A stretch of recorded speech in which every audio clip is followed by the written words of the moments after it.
안녕하세요. 엄브렐라 리서치의 데니입니다. 데니의 주말 인사이트 4월 18일자 내일입니다. 내일자용 투자 아이디어 말씀드리도록 하겠습니다. 이 내용은 개별 회사 탐방 리포트를 제외하고 그 주말에 나오는 전략 자료입니다. 주말마다 바뀔 수 있으니까 바텀업이 아닌 탑다운 관점에서 어떻게 시장을 봐야 되는지 힌트를 드리는 겁니다. 힌트를 드린다는 거는 제가 정답을 알고서 말씀드리는 것 같은데 가능성을 말씀드린다고 보시면 될 것 같아요. 그래서 이럴 수도 있고 저럴 수도 있지만 이렇게 보는 게 어떨까라는 의견으로 보시면 될 것 같아요.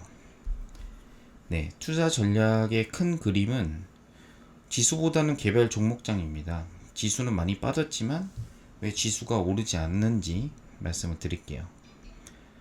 일단 5월달까지는 계속 종목장으로 좀 보고 있습니다. 지금 3주 연속이고 거의 한 달 다 돼가는 것 같아요. 근데 생각보다 종목장이 재밌질 않습니다. 왜냐하면 제가 생각하는 건데 이제 저같이 이제 기관 투자자랑 애널리스트 출신들이 생각하는 로직이 있어요. 이 로직이라는 거는 업계에 10년, 20년 있으면서 그냥 관성으로 머릿속에 떠오르는 것들입니다. 예를 들어서 어떤 정보가 있어서 어떤 산업의 변화가 있으면 이 산업은 이렇게 투자해. 이렇게 하는 게 이제 어떻게 보면 정석같이 나왔던 내용들인데 정석은 있죠. 예, 모든 산업에 정석은 있습니다. 하지만 요즘 산업의 변화를 보면 산업 트렌드가 예전에 3년이었던 게 거의 3주면 주가가 다 반영되는 굉장히 짧은 시기가 돼 있으면서 결국엔 바닥에서 올라올 때는 보지 못하고 어느 정도 팔고능선이 넘은 그러니까 단기 고점 저점이라고 할게요. 이게 큰 사이클이 아니고 단기 등락이 있을 때 이슈가 될 때 바닥에서 못 사기 때문에 그러니까 뉴스만 계속 보는 사람이 아니다면 요거 뉴스 따라가기가 쉽지가 않거든요. 그러니까 포트폴리오는 이쪽을 짜놨는데 이쪽이 오르고 그래서 이걸 갈아타니까 이건 조정 나오고 요거는 다시 오르고 요런 상황이니까 이렇게 되면 사실은 포트폴리오를 짜는 의미가 없게 되긴 합니다. 그래서 한 방향으로 아예 가지고 있고 예를 들어서 저희가 생각하는 어떤 방향성 투자를 빠르게 바꿀 수 있는 부분이 좀 유리한데 그게 사람인 이상 100% 따라하긴 힘들죠. 일단 IT 수요나 PC 수요 둔화 얘기는 이제는 거의 확실시 된 것 같습니다. 그렇기 때문에 메모리나 이쪽은 안 좋긴 한데 많이 빠지긴 했지만 외국인이 대형주를 계속 파는 이유가 분명히 있을 거라고 생각해요. 언제 돌아오느냐가 이제 중요한 것 같고 그때 말씀드린 것처럼 1분기 실적이 나왔는데도 별로 이렇게 큰 매수세가 돌지 않았기 때문에 2분기 중간 안 되면 2분기 실적 나오는 7월 이후, 여름 이후 돌아올 수도 있습니다. 그래서 이런 내용들을 말씀드리고 있고 그 다음에 IT 수요 부진은 일정 부분 반영됐다라는 게 이제 지각을 했죠. 저희가 이제는 PC 수요 둔화되는 거 아니야? 네, 이런 얘기를 분명히 할 거기 때문에 이제 순매수 들어오는 시점은 지금 섣불리 예측하기는 좀 어렵다는 게 결론입니다. 여기다 써놓기에는 2분기 때 돌아왔으면 좋겠다라는 바람을 써놓은 거고요. 그 다음에 상하이 락다운 영향권에서 이제 2차전지들의 배터리 소재 관련 업체들도 영향을 받는다.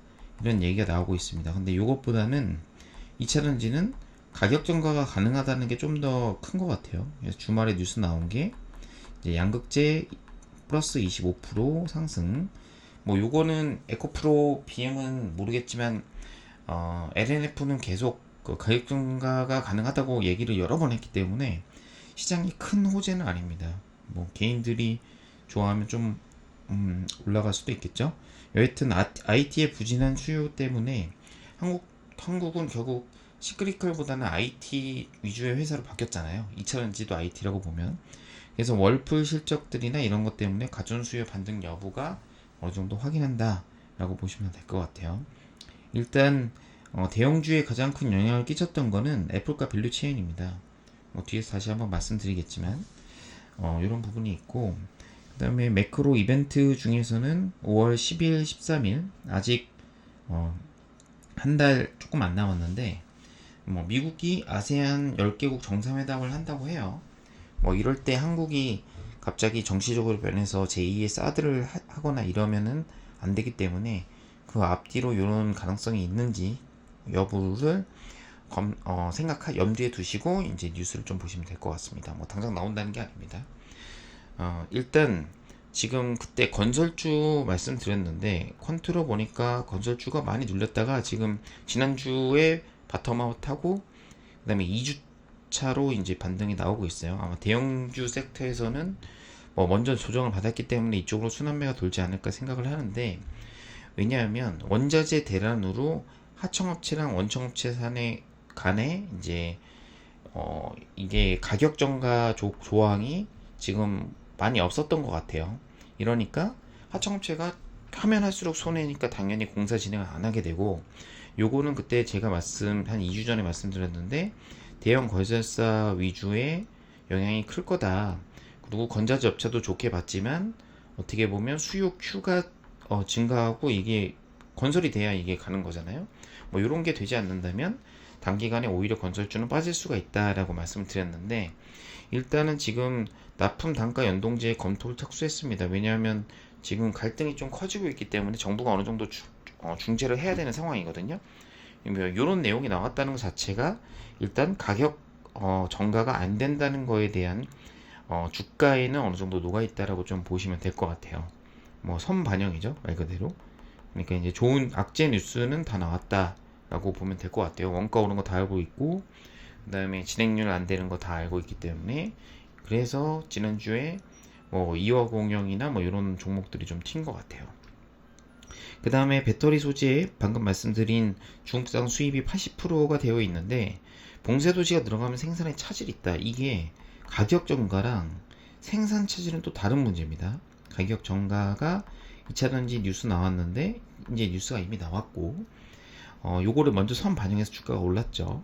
근데 봉쇄 도시가 늘어나면 배터리 관련된 수입이 배터리 관련된 소재 수입이 안 좋을 수 있다 라는 얘기가 나오기 시작했어요. 뭐 요거는 만약에 2차전지가 업종이 첫 조정이 세게 나온다면, 모든 업종의 조정에 외국인들의 매도가 갑자기 세진다면 아마 요런 이슈 때문에 되는 거다라고 보면 될 것 같아요. 이게 뉴스로 나온 상황이라서 현재 상황을 잘 아는 네트워크가 있는 외국인이 조금 더 유리합니다.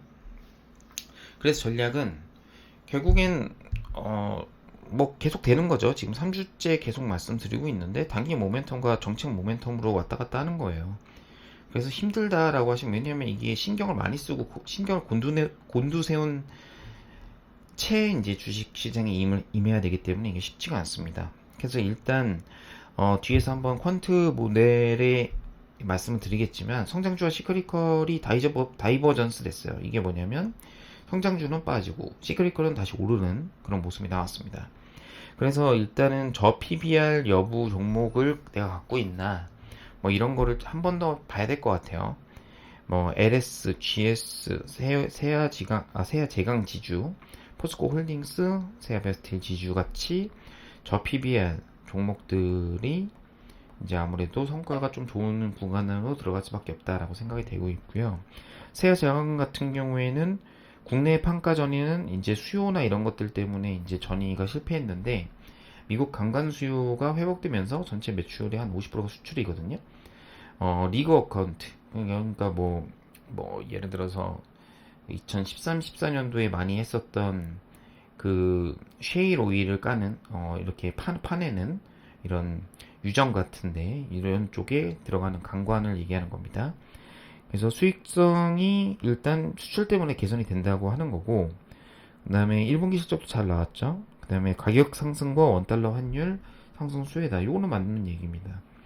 네, 그래서 이런 종목들에 대한 관심이 좀 있고, 이미 지난주에 실적이 나오면서 주가가 좀 올랐는데 이런 쪽의 어떤 모멘텀은 계속되지 않을까라고 생각을 좀 하고 있어요. 그래서 관광사업부 보면 연초부터 판매량 Q가 늘었고요. 이게 판매량을 얘기하는 거기 때문에 Q가 늘었고, 단가도 늘었기 때문에, 물론 요게 2분기까지 계속될 할까라는 건 잘 모르겠지만 일단 1분기 실적은 잘 나왔잖아요. 그러면 뭐 요거 가격 보면서 이제 가는 거죠. 요 정도만 돼도 이제 주가는 부러지진 않습니다. 네, 그래서 요걸 보시면 될 것 같고, 그 다음에 시장에서 지난주에 핫 이슈 됐던 건 애플카죠. 애플카가 이제 25년에 나온다고 이제 다들 얘기는 하지만 주가는 24년에 먼저 움직이지 않을까, 탓하지 않을까 생각이 들고, 조금 더 빠르면 23년, 조금 더 빠르면 22년부터 움직일 겁니다.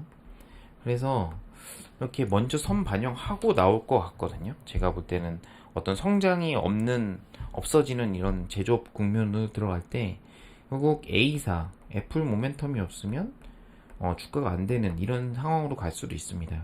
굉장히 슬프죠. 왜냐하면 애플 같은 경우는 이미 아시는 것처럼 애플 관련돼서는 이제 NDA라고 이게 뭐의 약자인지 까먹었네요.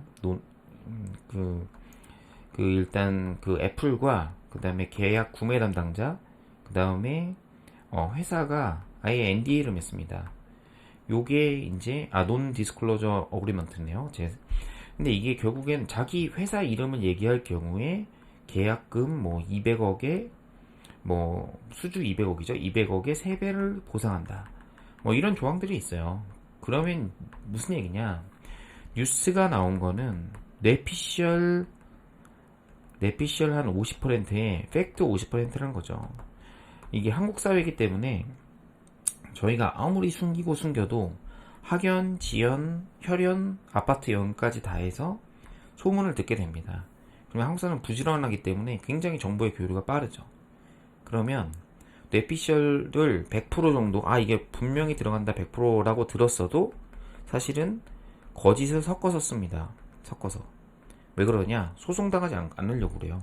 내용이 개판인데 그 중에 진실이 50% 정도 있어요. 그러면 이거는 기자가 그냥 뇌피셜로 쓴 거다. 우리가 얘기한 게 아니다라는 그런 식으로 이제 뉴스가 나오게 되는 겁니다. 그래서 약간 잡소리가 좀 길었는데 지난주에 나왔던 게 중앙집중형 OS를 추진한다. 당연히 제가 애플이어도 그렇겠죠. 애플의 강점이 뭡니까? 소프트웨어 일치하는 거거든요. 제가 핸드폰의 문자를 안 봐도 아이맥에서 핸드폰 문자를 확인할 수가 있고, 제가 보낸 문자의 내용을 아이패드에서도 볼 수가 있어요. 같은 계정이면. 이런 게 결국에 소프트웨어 융합이거든요. 그러면 애플카에 대해서 과연 애플이 소프트웨어를 놔두고 갈까? 아마 하드웨어는 아웃소싱으로도 해서 뭐 테슬라처럼 만들고, 물론 테슬라는 아웃소싱 아니죠. 하드웨어까지 다 하는 거죠.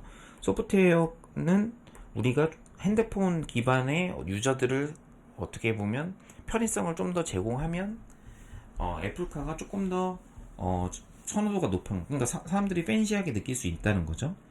그래서 지금 이 관련된 뉴스가 나왔는데, 이제 DCU라는 게 있습니다.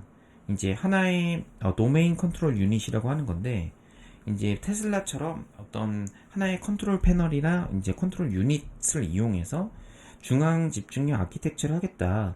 결국 컴퓨터의 능력을 극대화시키는 어떤 플랫폼을 만들겠다라는 게 이제 애플의 생각입니다. 그래서 애플은 이제 OTA, 클라우드 컴퓨팅 이런 것들을 하려고 하는 거고, 원래 소프트웨어 엔지니어는 잘하는 거죠, 애플이.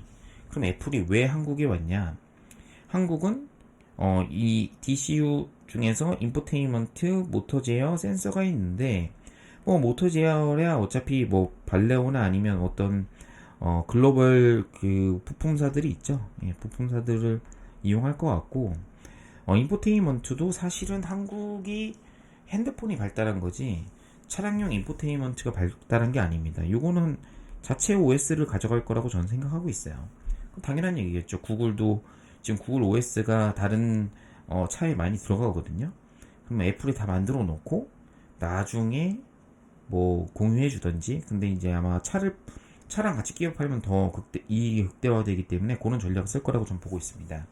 이 중에 센서 분야를 이제 한국에 방문을 했다라는 거예요. 센서라, DCU 센서, DCU 중에 센서는 누가 할까라는 썰이 굉장히 많았죠. 그래서 지난주에 에라 모르겠다 일단 실적 때문에 오른 LG전자 전장 먼저 올랐으니까 냅두고 많이 눌려있던 LG 이노텍이나 한번 건드려 보자.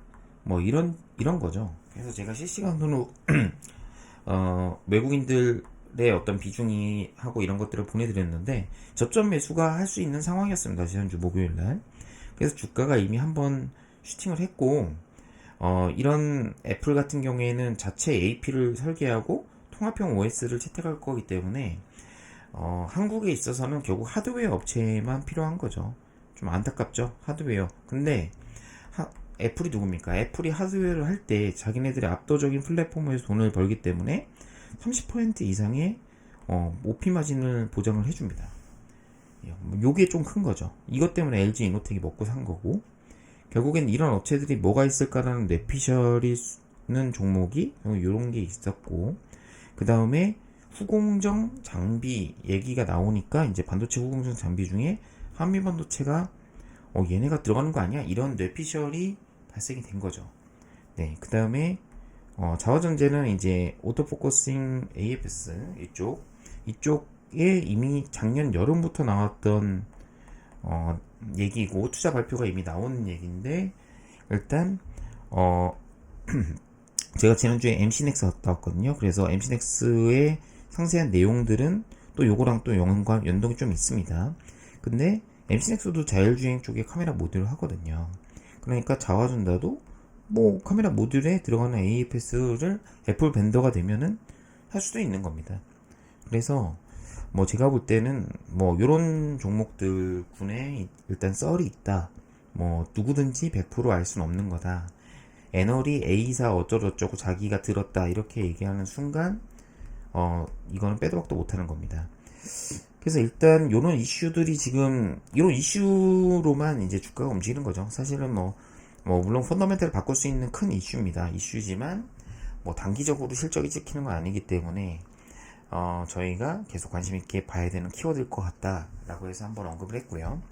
그 다음에 지금 뒤에 매크로에서 한번 더 짚어드리겠지만 미국채 금리 상승, 이머지 금리 상승 추세에서 미국이 가장 빠르게 올립니다. 가장 자신이 있으니까 그런 거죠. 미국에 있는 사람들이 돈을 제일 많이 벌었고, 자국민들이. 그러면 미국 같은 경우에는 21년도부터 이제 코로나 때부터 이제 돈을 풀기 시작했고, 20년도부터인가요? 벌써 2년 됐나요, 코로나가? 그 다음에 올해는 연초에 IMF에서 뭐 4% 정도, 4% 정도, 4%에서 5% 정도 이제 하는 거 아니냐, 경제 성장이 나오는 거 아니냐. 내년은 2, 3%로 빠집니다. 그럼 결국엔 경제 성장률이 이렇게 빠지게 되죠. 그러니까 4%였다가 절대적으로 2%로 빠지게 되는 게 2023년입니다. 그러면 어떻게 될까라고 보면 제가 볼 때는 다른 나라의 국가들이 특별하게 미국보다 성장률이 높지 않으면 여기에 투자할 이유는 사실 없어요. 그러니까 이머징 정도만 이 정도 하면은 사실 이거에 대한 성장률은 어디서 나오냐면 인도네시아에서 나오는 거거든요. 그 다음에 중국이죠. 네, 중국이 그래도 이 평균은 막아주고 있기 때문에 그런 거라서 이게 굳이 여기에 걸쳐있는 약간 선진국과 개도국이 걸쳐있는 한국에 투자를 해야 되느냐에 대한 의문이 높아지고 있습니다.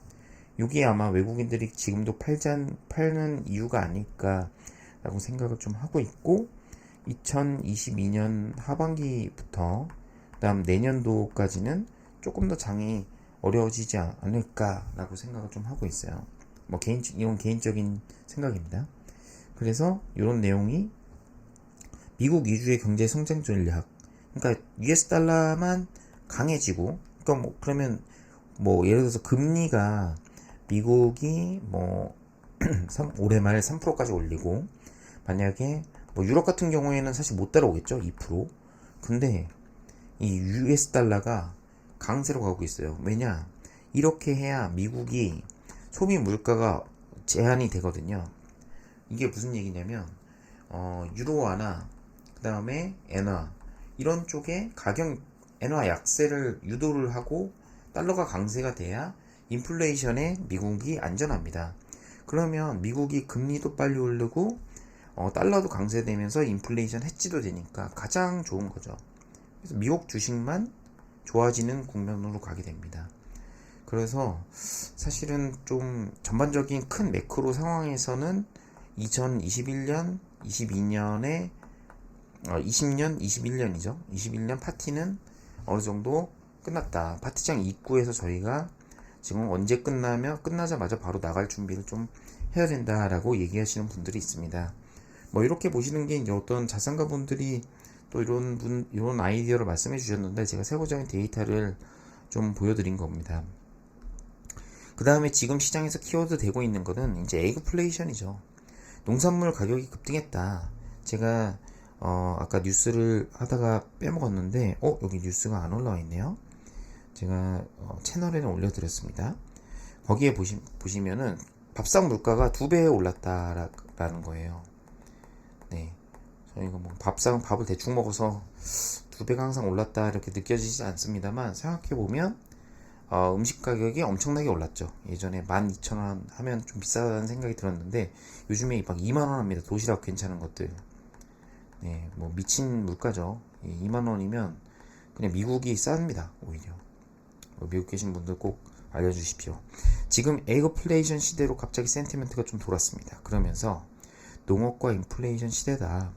여기서 식량 가격이 올랐기 때문에 이 식량 가격을 오르니까 곡물 가격이 오르고 곡물 가격뿐만 아니라 비료 가격도 원자재 가격이 오르면서 비료 남해화학 그 다음에 요거를 하는 농기계 트랙터 대동이 일단 주가가 한번 뿜었습니다. 지난주에.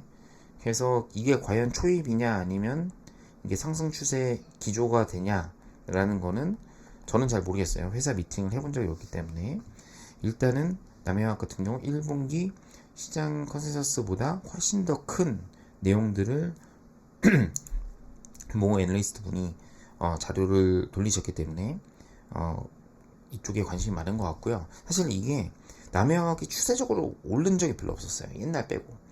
그러니까 이제 2013년도인가요? 5년인가 되게 옛날이에요. 실적이 나온 게. 그러니까 실적이 안 나온 지 5, 6년 넘었으니까 이게 좋다라고 지금 얘기할 수 있는 사람은 극히 일부입니다.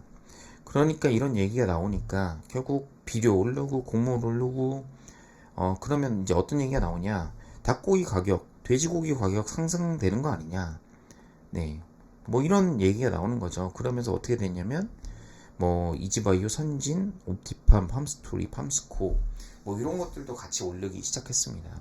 다만 돼지고기, 닭고기는 뭐 돼지가 뭐 제가 기억이 잘 안 나지만 그래도 1년 미만이었던 것 같고요.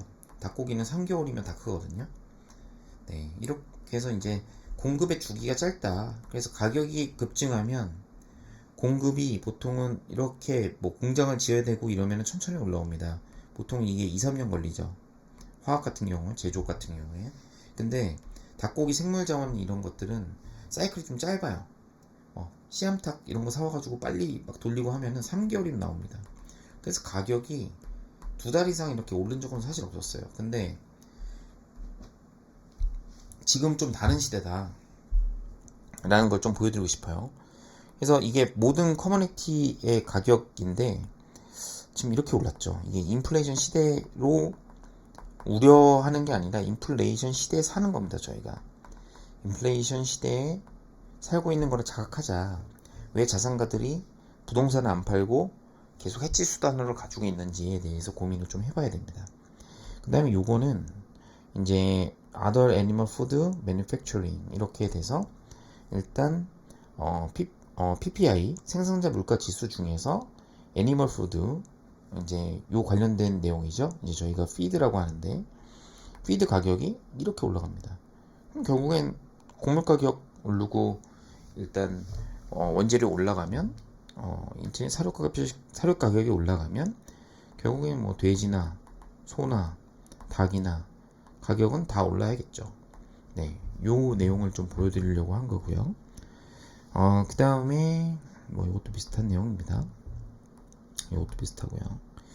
그 다음에 뭐 요거는 참고로 제가 보다가 자료를 보다가 갖고 왔는데 골프 클럽 멤버십 비용인데 네, 한국만 조금 빠졌고 글로벌로는 계속 오르고 있습니다. 이게 미국 기준이겠죠, 아무래도.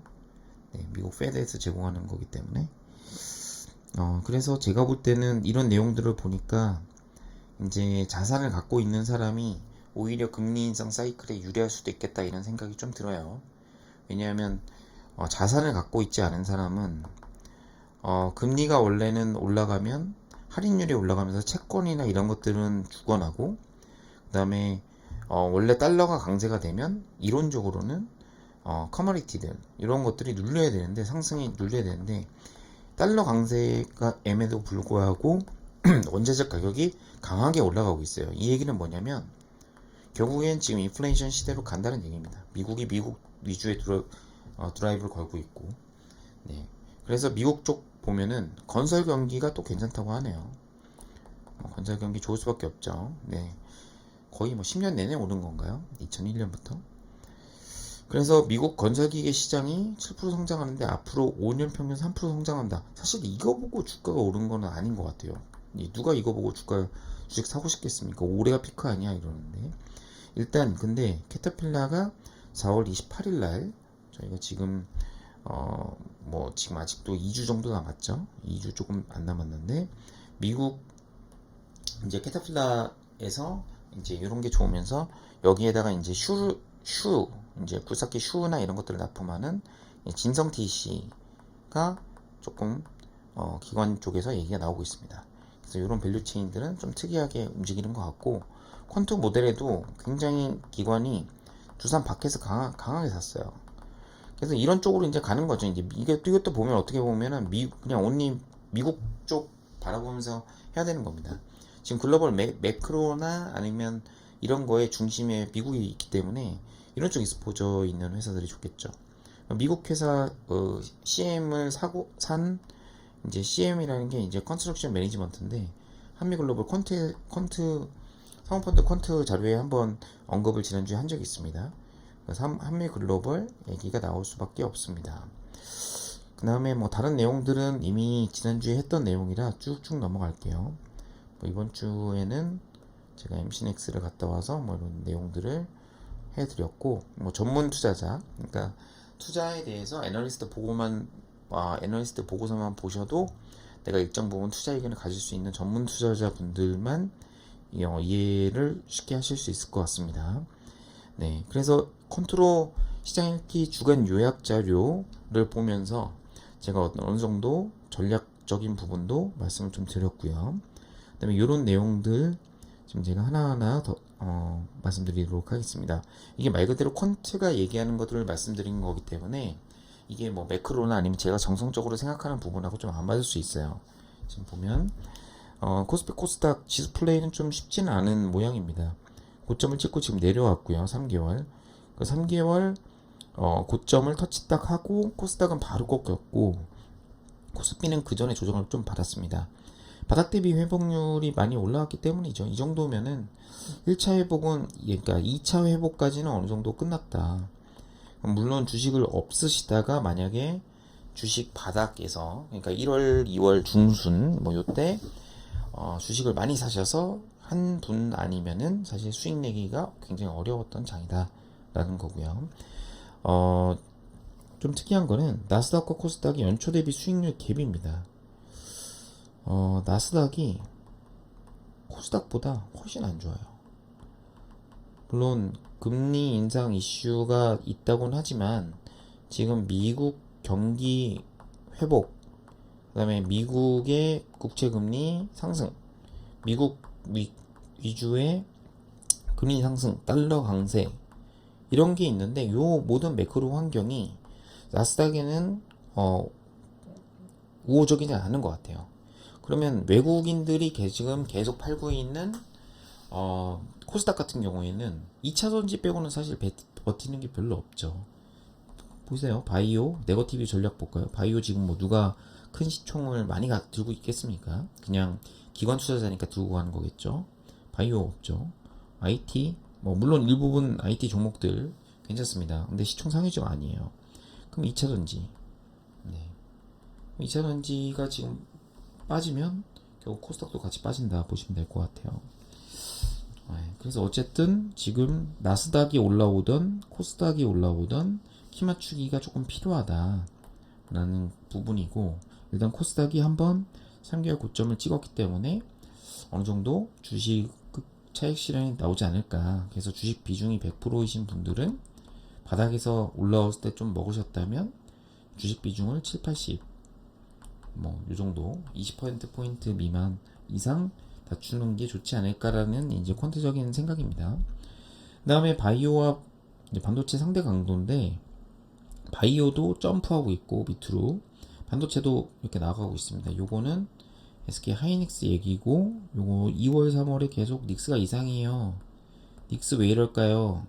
2분기 때 2월이 아니고 2분기죠. 2분기 때 바닥 나온다고 했는데 네, 아니었죠. 예, 지나고 나니까 아무도 얘기를 안 합니다. 맞출 수가 없는 거죠. 이렇게 우크라이나 사태가 될 줄 몰랐죠. 아마 개인적으로 여쭤보면 반도체 애널리스트 분들도 다 아마 얘기를 해주실 겁니다. 그래서 이렇게 내려갈 때는 보통 하이닉스보다는 반도체가 더 유리하지만 지금은 바이오도 같이 죽기 때문에, 그러면 지금 시장에서 아까 말씀드렸던 2차 전지를 제외하고서는 IT 바이오 중에 IT는 뭐 딱 정해져 있죠. 패키지 기판 요건 실적 이미 좋고 다 알려진 거고, 그 다음에 반도체 소재, 요것도 순환매 조금 들어왔죠.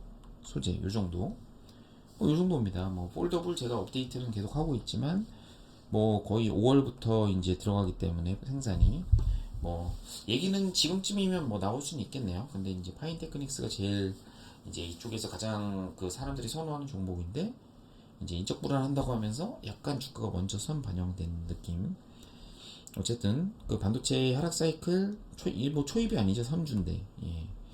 그래서 이게 지금 요 상태인데, 여기서 뭐 이렇게 제자리 가게 되면 삼성전자나 하이닉스가 굉장히 힘들게 됩니다. 일단 요 개인 코퍼스와 외국인들의 순매수를 보면 외국인들의 순매수는 굉장히 일변도가 있습니다. 이렇게 1, 2월 달에 사는 듯 하다가 지금 이렇게 빠졌어요. 외국이 안 들어옵니다. 그러면 대형 IT는 짧게, 정말 짧게, 장투보다는 짧게 지금 사면 이제 내년에 팔아야 될 수도 있습니다. 그런 부분이고, 개인 고버스는 원래는 이렇게 지수가 빠질 때 해지한다고 많이 사야 되거든요. 그래야 지수가 상승이 제한돼요. 네, 이렇게 많이 사면 지수가 오릅니다. 지수가 반대로. 예, 제가 잘못 말씀드렸네요. 순매수가 많아지면 지수가 오릅니다. 근데 개인 고버스도 팔고 있어요. 왠지 지수가 바닥일 것 같다는 거죠. 이게 어디서 나왔냐? 삼성전자 믿음에서 나왔습니다. 근데 한번 볼까요? IT 외국인들 지금 일주일 동안 또 1.7조 팔았어요. 매일 3, 4천원씩 팔아요. 전기전자 1.6조 팔았습니다. 전기전자 파는 거예요. 그러면 무슨, 자 코스닥 한번 볼까요? 코스닥 IT 계속 팔았어요. 여기 아마 2차 전지일 가능성이 좀 높은데, 그러면 바이오 안 되고 IT 빼고 2차 전지 안 되면 저희끼리의 싸움입니다. 저희끼리. 그러면 PB분들이나 아니면 자산가 분들이 생각하는 방향, 어떤 모멘텀이 바로바로 붙는 그런 시장의 분위기가 되니까, 실적이 지금 좋아요 라고 실적 좋은 거 어딨나요 라고 얘기할 때 실적 나와봐야 알죠. 실적 시즌에 집중해서 있는 수밖에 없는 것 같고, 왜냐면 미래 하는 게 쉽지가 않거든요. 네, 그래서 이런 내용들 뭐 보시면서 이제, 그러면 내수 싸움입니다. 저희가 내수 싸움이라는 게 수출주 내수주 이게 아니라, 여기에 지금 주식시장에 들어가서 지금 돈을 벌려고 주식을 계속 하는 분들이 저희끼리의 밥그릇 싸움이다 라고 보시면 될 것 같아요. 그래서 이런 내용, 계속 국내 수급 모멘텀이 있을 수 있는 분기 실적과 뉴스 모멘텀입니다. 뭐 너무 당연한 얘기죠. 아니, 실적을 안 보고 어떻게 주식을 합니까? 실적을 몰라서 안 보는 거죠. 예. 그 다음에 외국인의 지수 누적 선물 보면은 그래도 이제 박스권 바닥이긴 해요. 근데 뭐 이게 무슨 의미가 있나요? 이게 뭐 여기서 이렇게 오른다고 해서 와 지수 바닥이다 제가 볼 때 여기 있다가 이렇게 가면 뭐 어떻게 하라는 얘기인가요? 이게 뭐 별 의미가 없는 차트입니다. 지금 바닥권을 뚫네 만에 되고 있어서 좀 조심해야 될 것 같아요. 지수 같은 경우는 섣불르게 지수의 반등을 논하지 말자라는 거고요. 그 다음에 이제 성장주와 시크릿컬 점검을 해보면, 성장주와 시크릿컬 뭐 국면마다 있는데 지난주에는 같이 빠졌었거든요. 근데 이번 주에 보니까 많이 다이버전스 됐습니다. 이게 무슨 얘기냐? 저 PBR로 간다는 거죠. 저 PBR 아까 얘기 제가 드렸던 이유가 이런 것 때문일 것 같아요. 퀀트에 걸리는 종목들이 대형주도 다 저 PBR, 중소형주도 저 PBR이 좀 많습니다. 그래서 그런 시크릿컬 종목군에 관심을 가져야 된다라는 게 제 생각이고요. 그 다음에 전자는 좀 그만 사세요, 개인들. 예, 이거 뭐 여기 뚫었네요. 여기 뚫고 올라갔네요.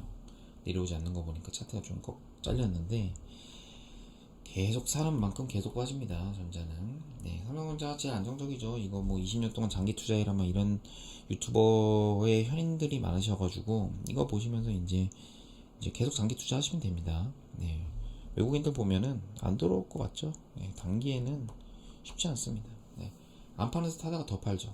그냥 올라갈 때 쫓치면 이거는 단기에 무조건 5%는 넣습니다. 물론 뭐 반대로 더 급하게 오를 수도 있겠지만 외국인 언제 사는지가 중요할 것 같고, 결론적으로는 아까 말씀드렸던 종목장이 지속적으로 좋아지는 이유는 전자닉스가 못 움직이기 때문이다 라고 다시 한번 말씀드립니다. 원달러 환율 보면은 원달러 환율의 트렌드는 우상향이에요. 예. 이거 보니까 외국인들이 안 들어오는 겁니다. 환율도 터져, IT 원가 부담, 그다음 매출액 관련된 소비 Q 부담, 뭐 안 좋긴 한데 올라갈 룸이 어디 있을까를 계속 고민해 봐야겠죠. 아까 말씀드린 대로 지금 보시면 달러가 이렇게 강세를 보이고 있고요. 유로화 약세, 엔화 약세가 진행되고 있고요. 10년물 국제금리 이렇게 오르고 있습니다. 오히려 이게 이렇게 빠지는 게 안 좋죠. 일단 미국 장기금리 올리니까 한국도 계속 올릴 예정이고, 얼마나 급했으면은 한국은행 총재가 공석인데 금리 인상을 했습니다. 네, 아직 은행 가서 대출 상담 받아보니까 아직까지 반영하진 않았어요. 그래서 대출이 필요하신 분들은 빨리 가서 가시는 게 좋을 것 같고, 그 다음에 지금 보면은 이제 미국 위주로 많이 올랐잖아요. 미국 금리가 계속 오르고 있는데 먼슬리로 보면 딴 데도 지금 계속 올리고 있어요. 작년 대비는 당연히 올랐고요.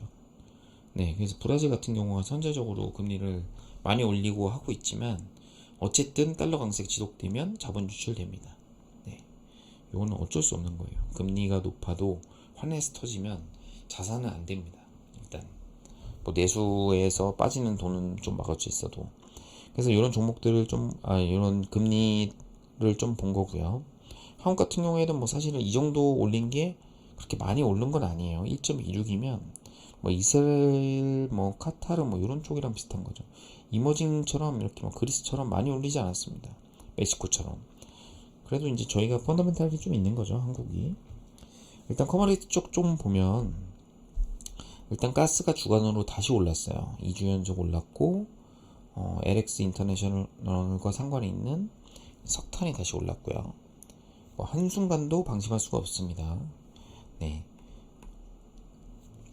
주가로로 은이 많이 올랐네요. 그 다음에 신기한 건 여기 저희가 소프트 커머디티라고 하죠. 네, 주스, 팜오일, 고무, 면화, 옥수수, 밀, 티까지 올라오네요. 티도 사재기 해놔야 되나? 어찌됐든 뭐 이런 먹는 거 먹거리 위주로 지금 반등되고 있다. 근데 이런 아이디어들이 먹거리 반등이 그렇게 막 오래 간 적이 한 번도 없었어요. 그래서 지금 제가 주식을 좀 분석하면서 보던 시기에도 이런 적이 크게 없었기 때문에 이럴 때 조심해야 됩니다. 이럴 때 크게 갈 수 있어요. 예, 이럴 때 실기할 수 있어서 이런 부분은 좀 관심이 있게 봐야 될 것 같아요. 그래서 제가 말씀드린 내용을 여기다 정리를 해놨고, 그 다음에 제약바이오 비중 뭐 2주 3주 전부터 3월 18일 이후로 안 봐도 된다. 그냥 깔끔하게 제끼고 갑시다. 제약바이오 큰 종목들은 그냥 오르면 숏. 네, 현재까지만요. 네, 요건 퀀트로 나온 거기 때문에 뭐 제약바이오 가지신 분들이 기분 나빠할 필요가 없습니다. 제가 얘기한 게 아니라 기계가 얘기한 겁니다. 네, 요 4월 11일부터 건설업의 바텀 패싱이 좀 됐네요. 제가 건설업 안 좋게 말씀드린 지 딱 3주 지나자마자 바로 나왔습니다. 지난주에도 나왔었고요. 그래서 보면 코스피 오히려 코스피가 조정을 좀 받았는데 뭐 이게 위로 갈지 아래로 갈지 아직 몰라요. 진바닥 아니다. 네, 아니다는 얘기고요. 반말 아닙니다. 그다음에 요 같은 경우도 이렇게 빠졌는데 요 뭐 이렇게 빨까 뭐 바닥이라고 하긴 좀 애매하죠. 네. 뭐 여기서 이렇게 하다 이렇게 빠져도 뭐 할 말 없고 이렇게 올라도 할 말 없는. 요거는 여기 이렇게 상단과 하단에 있을 때만 참고하시면 될 것 같습니다. 건설업 같은 경우는 좀 이거는 유의미하죠. 이 정도면은 많이 조정받았다. 5월에 정부 정책이 있다. 다만 실적은 아니다. 2분기 실적은 이 원가 부담 스퀴즈가 나올 거기 때문에 뭐 이런 내용들을 이제 정리를 해드렸습니다. 뭐 대부분이 이제 퀀트에서 찾은 아이디어를 제가 정성적으로 앞부분 전략에 녹인 거라서 이걸 가지고 IT가 반등 나오는데 너 IT 맨날 부정적으로 봤잖아 이렇게 말씀하시면 안 됩니다. 모든 그 투자 판단은 본인한테 있는 거고요. 제가 이제 말씀드리는 이런 약간 잡다꾸리한 이런 아이디어들이 결국엔 하나하나 모아서 이제 어떤 큰 본인만의 포트폴리오를 짜거나 본인의 종목의 비중에 활용을 하시면 되는 겁니다. 네. 막 일요일 저녁이라 이제 체력이 좀 딸리네요. 네. 하여튼 오늘 제가 하루 종일 봤던 내용들을 정리해서 일단 보내드렸고 뭐 요거 말고도 이제 뭐 유료 구독자인데 다른 컨텐츠 없냐 제가 갔다 오는 탐방 노트를 좀 올리려고 하는데 그거는 유료 가입자분들이 싫어하실 것 같고 회사와의 중소형주 보시는 담당자분들하고의 관계도 있어서 그거는 조금 더 고민을 해봐야 될 것 같고 말씀 주셨던 것처럼 좀 하반기에 제가 이제 오프라인 미팅을 좀 준비를 하고 있습니다. 지금 뭐 공사를 한참 하고 있는데요. 네, 한 8월 정도는 돼야 이제 좀 하지 않을까 싶습니다. 그래서 오프라인에 저를 직접 만날 수 있는 기회와 그 다음에 이제 구독자분들 그 다음에 앱에 이제 가입한 이제 프리미엄 회원님들 위주로 이렇게 라이브 방송 말고 이제 세미나 등을 할 예정입니다. 저만 하는 게 아니고 이제 다른 유명 인사들을 제가 모실 예정입니다. 특히 회사 같은 경우에는 직접 섭외를 해서 오시도록 할 예정이기 때문에 조금만 시간을 갖고 유튜브를 봐주셨으면 좋을 것 같습니다. 그리고 제 유튜브 보면서 구독자 600명 넘었다고 뭐 이렇게 축하한다고 하시는 분도 있는데 네, 뭐 구독자분들 엄청 중요하죠. 중요한데 그리고 이제 뭐 키워드를 좀 더 공격적으로 내라. 좀 섹시하게 뽑아라. 뭐 이렇게 하는데 제가 전문 유튜버가 아니기 때문에 뭐 요 정도 선에서 매니아층만 끌고 가도록 하겠습니다. 이상 엄브렐라 리서치 앱 구독을 기반으로 하고 있는 프리미엄 서비스를 제공하는 엄브렐라 리서치의 데니였습니다. 감사합니다.